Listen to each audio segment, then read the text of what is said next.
Hello, I'm Tony Freeman from Wholesale Graphene, and today we're going to be exposing what is happening with the graphene oxide market. Big minefield. Why is graphene oxide so expensive? Guess what? It doesn't need to be that expensive. The profit margins in graphene oxide solutions are absolutely huge.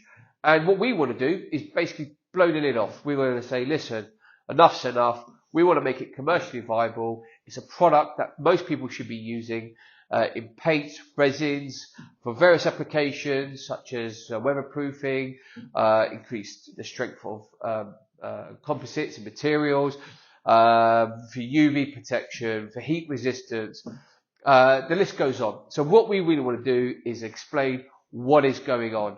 So when you take a graphene oxide powder that we produce, only a very, very small fraction will actually go into the water.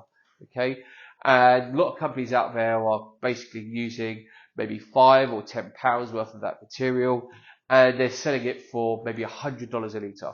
Massive profits. Okay, so why aren't we doing that? Well, we want to make it commercially viable. We work on volume. We don't work on anything else. And I think that's the way the market is heading. And in fact, we've been having that type of attitude since 2016, where we thought, okay, well, we want to buy in bulk, we want to sell in bulk, we want to, move graphene in huge volumes. And then we started manufacturing our own materials and finding out, okay, well, this is not as expensive as we thought it was going to be. So what we want to do is pass the savings on to our customers, and then you can start using the graphene oxide that we provide into your products, which is going to make commercial sense.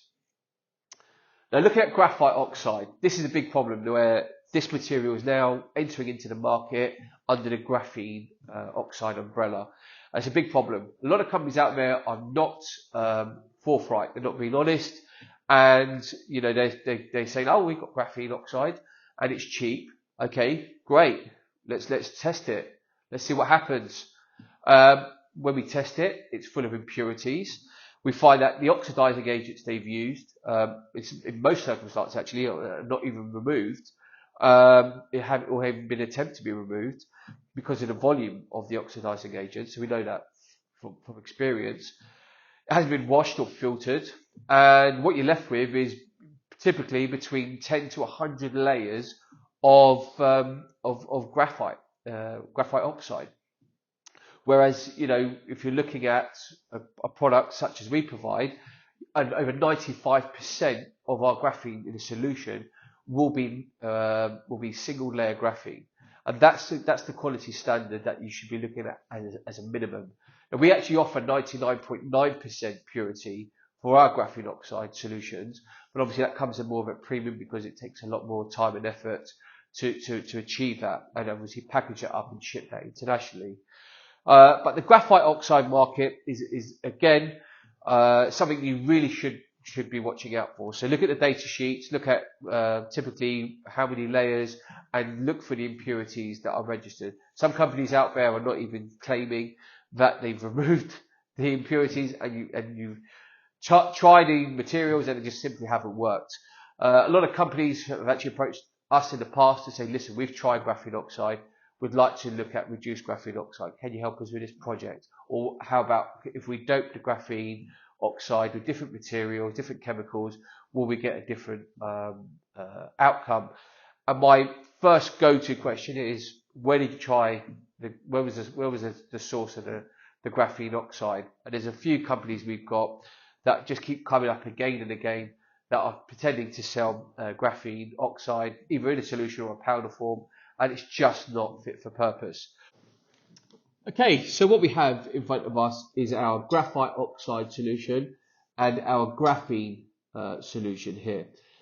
So first of all, what we're going to do is we're going to dip our magnets into the graphene oxide solution.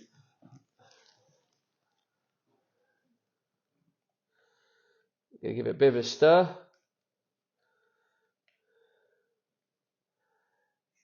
Okay.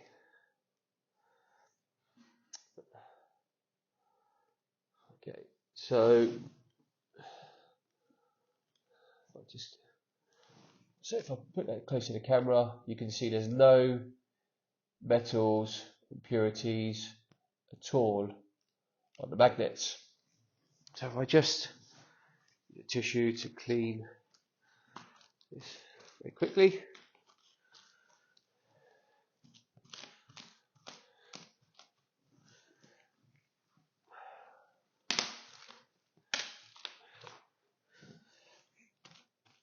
Okay, there we are. And now if I just show you, actually very quickly, show you the solution, you can see that it has fallen out. Sorry, it has fallen out of solution. Okay, so give a little bit of a stir. Okay. Okay. So as you can see, there's no metals. However, once I do the same demonstration,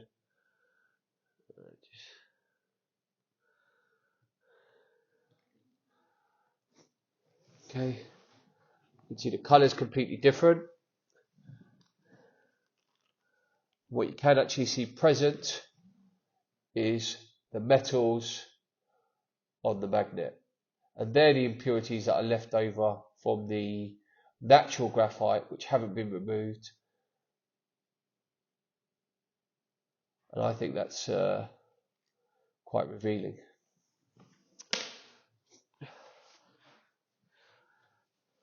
Okay, so that's a brief demonstration on our graphene oxide solutions.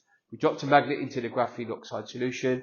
There was no metals present, and that's because obviously, you know, we take great pride and joy making sure that our materials are of the highest quality.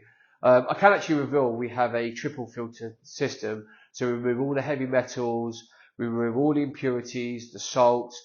The water that we start from is pH 7, and obviously there's no bacteria present. So that's really, really important to highlight, that the quality of the water and the quality of the graphene material go hand in hand. And I think that's really, really important, because otherwise you're going to end up with a lot of issues when it comes to dispersion.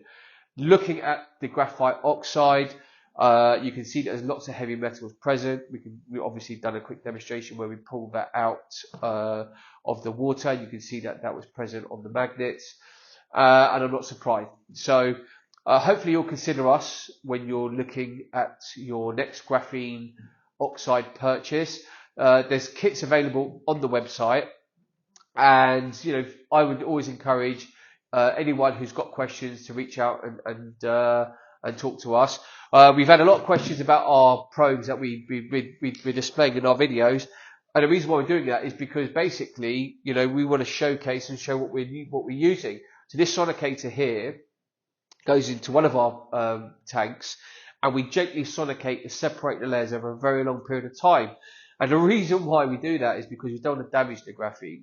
If you basically rush the process and try to separate the layers too quickly, what will tend to happen is you damage the graphene and it's not fit for purpose. It's not going to give you it's not going to maximize the result. You're going to get a result, but it's not going to be as good as what you want. More importantly, you want to make sure that those individual layers stay separated for longer.